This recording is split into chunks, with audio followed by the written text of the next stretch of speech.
yang baik. Pernah ada sahabat, Bapak Ibu sekalian, stroke. Seluruh badannya ini nggak bisa bergerak dan stroke-nya unik. Jadi tidak pernah ada orang kena penyakit begini. Yang boleh cuma bergerak, yang berpunya wajahnya. Maka Nabi SAW datang ke rumahnya, lihat orang ini. Kata Nabi SAW, doa apa yang kau ucapkan? Jadi Nabi tanya doanya, bukan dosa apa yang kau buat, ditanya. Karena orang ini orang saleh. Kok bisa datang gini? Dia bilang, ya Rasulullah, saya mengatakan, ya Allah, kalau seandainya ada hukuman yang akan menimpa saya di akhirat, percepatlah di dunia. Kata Nabi SAW, subhanallah, maha suci Allah. Kenapa kau minta sesuatu yang kau tidak mampu? Kenapa tidak bilang, Rabbana atina fid dunya hasanah, wa fil akhirati hasanah wa qina adzabannar? Minta keselamatan dunia, keselamatan akhirat. Untuk apa minta azab didatangkan? Ya Allah terima. Ya. Ada orang begitu, anaknya sakit, ya Allah daripada anak saya saja yang sakit. Ini kebodohan ini. Ya Allah jaga kesehatan saya, sembuhin anak saya. Nah itu yang benar. Orang tuanya mati, kenapa dia mati? Kenapa bukan saya? Loh, kok aneh ini? Ya. Jadi harusnya kita ucapin yang baik kan. Jangan ucapin apa, karena Allah bisa kabulkan. Nabi Yusuf alaihissalam terkenal sekali dengan ketampanannya. Tidak ada yang tidak kenal Nabi Yusuf sampai diberikan sepertiga kekayaan dunia. Saking tampannya, ibunya sendiri ajak dia berzina. Ibu angkatnya, Ratu Mesir. Juga masih muda dan terkenal dengan kecantikannya. Dipanggil Yusuf ke dalam kamar, ditutup pintu. Hai Yusuf, hai talak, lakukan apa saja yang kau mau. Digoda-godain dengan segala macam fitnahnya. Yusuf lari-lari, nggak mau. Ya. Dalam surah Yusuf kan begitu, surah nomor 12. Yusuf lari, meninggalkan dia kan. Nah, waktu melewatin patung, ada patung di ujung kamar rupanya. Patung itu disembah oleh orang-orang Mesir, termasuk raja sama istrinya ratu ini. Rupanya ratu ini lewat, dilihat patung, ini Tuhannya, ditutup sama kain. Karena dia malu sama Tuhannya. Kata Yusuf, subhanallah, engkau malu sama patung, gak malu sama Allah.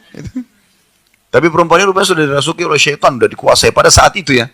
Dia tetap kejar Yusuf. Yusuf lari sampai ke pintu kamar. Lalu karena penasarannya dipegang baju Yusuf dari belakang, ditarik, sobek. Begitu dibuka pintu, saking lihainya nih perempuan pada saat itu, depan pintu ada suaminya. Langsung dia bilang, apa hukumannya orang yang mau ganggu istrimu? Padahal dia tadi yang bahaya ini, ngajak orang. Saya tidak bilang ini politik wanita ya. Tapi ini wanita yang melakukannya. Makanya Allah bilang, inna kaidakunna azim. Perempuan kalau mau sesuatu, dia pakai cara supaya bisa dapat. Mau beli baju, mau beli tas, harus cari jalan supaya bisa dapat.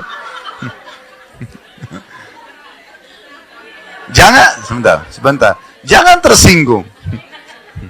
Tapi itu normal, alami. Baik, kembali ke kisah dulu. Maka si raja bijak, dia nggak mau menghukum Yusuf.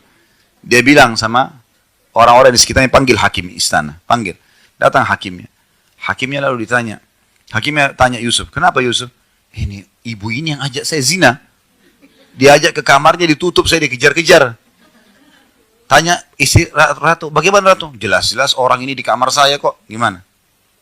Jadi luar biasa gitu. Maka untung bijak nih si hakim. Dia bilang, kita kalau gitu lihat bajunya Yusuf. Kalau baju Yusuf robek dari depan, berarti betul si ratu. Karena laki-laki kalau mau nyerang dari depan, kemudian disobek bajunya karena membela diri. Tapi kalau baju Yusuf robek di belakang, berarti ini perempuan yang masalah nih. Kan itu. Ternyata betul dilihat bajunya Yusuf robek dari belakang. Tapi dia bisa dengan caranya membuat suaminya yakin kalau dia tidak salah. Ringkas cerita, tersebar satu Mesir kalau ratu tergila-gila sama anaknya sendiri. Gitu. Penasaran dia, undang semua satu Mesir. Wanita Mesir semua diundang oleh ratu, silakan datang. Datang ke satu hall yang luas. Entah berapa yang banyak datang. Disiapin pisau sama apel. Semua dikasih. Pisaunya yang tajam, yang baru dibuat. Sengaja. Gitu. Ini Allah ceritakan dalam Al-Quran, surah Yusuf ya. Begitu mereka sudah siap semua, lalu kata si ratu, silakan nikmati apelnya. Dipeganglah apel sama pisau. Waktu mereka mau potong, Yusuf disuruh keluar. Begitu Yusuf keluar, Allah bilang dalam Al-Quran, faqatta'na aydiyahun. Perempuan-perempuan ini sudah bingung, mana tangan, mana apel. Mereka potong tangan mereka. Saking tampannya ya. Laki-laki sekarang lewat biar juga sudah Mandi 7 kali tetap aja nggak ada yang potong tangannya kan itu. Tapi ini luar biasa Yusuf alaihissalam. Lewat sampai mereka tidak sadar. Nanti mereka sadar waktu Yusuf sudah ada di sebelah ratu, baru mereka sadar, oh tangan saya yang kepotong nih gitu. Baru mereka sadar. Lalu kata ratu apa? Inilah sebabnya kenapa saya mau zina sama dia. Kalian baru lihat sesaat sudah potong tangan. Ini orang tiap hari sama saya nih. Untuk membenarkan perilaku dia ini. Kalian baru lihat sesaat sudah potong tangan, saya tiap hari gimana? Maka apa kata ratu? Saya akan terus paksa dia buat zina atau dia dipenjara. Yusuf alaihissalam langsung berdoa waktu itu. Apa kata Yusuf? Ya Allah, penjara lebih aku sukai daripada apa yang mereka ajak. Daripada zina, penjara saja ya Allah. Jadi doa Nabi Yusuf apa? Minta masuk penjara. Di penjara Yusuf alaihissalam sekian tahun. Bertahun-tahun, tidak ada, kisah Yusuf sudah habis ceritanya. Ya, sama mungkin kalau orang tanda kutip, tentu Yusuf tidak berbuat jahat ya. Tapi kalau orang berbuat jahat kemudian masuk penjara, orang sudah lupain kisahnya, sedikit yang genang gitu.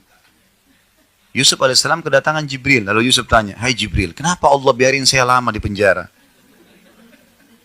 Kenapa nggak dikeluarin? Saya kan tidak salah. Kata Jibril, Tuhanmu menjawab, hai Yusuf, karena kau sendiri yang minta penjara. Karena kamu yang minta penjara. Kalau kau minta keselamatan, Allah kasih kau keselamatan. Kau kan bilang, penjara lebih saya suka ya Allah. Nah, makanya jangan ucapin doa yang tidak benar. Berdiri di cermin, kenapa saya jelek ya? Untuk apa bilang dirinya jelek? Kenapa saya gendut ya? Ya. Apalah. Sudahlah. Ini juga yang kita lihat di cermin, ini ciptaan Allah. Kita bahkan tidak bisa menciptakan rambut kita sehelai. Syukurilah gitu kan. Jalani, perbaiki, usahakan maksimal. Jadi yang dimaksud, kata Nabi SAW, was'alullah al-afiyah, mintalah keselamatan, mintalah kebaikan, jangan minta keburukan. Sudah saya kasih contohnya tadi. Ya selalu minta kebaikan, kesembuhan, keberkahan, panjang umur, rezeki yang luas, minta semua yang baik-baik. Ya. Dan jangan pernah ucapkan, cukuplah ya Allah. Udah. Tamak dengan rahmat Allah bagus itu. Ya, boleh. Dan saya sudah pernah bilang, kita kalau lagi sehat minta ditambah kesehatan, itu lebih besar pahalanya dibandingkan kalau sudah sakit minta kesembuhan. Kita lagi kaya minta ditambah kekayaan lebih baik daripada sudah bangkrut baru minta dikeluarkan dari masalah. Walaupun dua-dua ibadah. Ya, jadi makanya kita tidak boleh berhenti berdoa. Jangan, oh saya lagi sehat, makanan ada, rumah bagus, gak usah berdoa. Keliru. Bahkan kata Nabi SAW, kenali Tuhanmu pada saat kau lagi lapang, dia akan mengenalimu pada saat kau lagi susah, sempit. Jadi kalau mau diijabah doanya lagi sakit parah, lagi bangkrut, lagi ada masalah berat, justru pada saat kita lagi sehat dan lapang itu sering berdoa. Itu rahasianya, tersambung ke sana nantinya.